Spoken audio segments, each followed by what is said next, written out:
के आसपास होने वाला है। कोई जानकारी दर्ज नहीं है, ना ही मोल एक गिलास के पानी के लिए पूछे हैं और ना ही ये के लिए। ज़मीन में एक मुजरिम लपेटाड़ थे, वैसे एक हाट में बैठे रहे, चिल्ला के, ज़ोर से चिल्ला के नीचे बैठा दें। मैं सुबह से कुछ नहीं खाया, 2 बार उल्टी भी हो गई, तो एकदम हप्पी पड़ा था, प्याज भी लगा था भाई।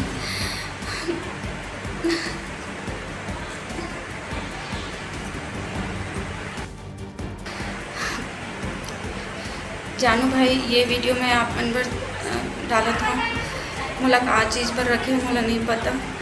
6 बज गए, 6:30 के आसपास होने वाला है।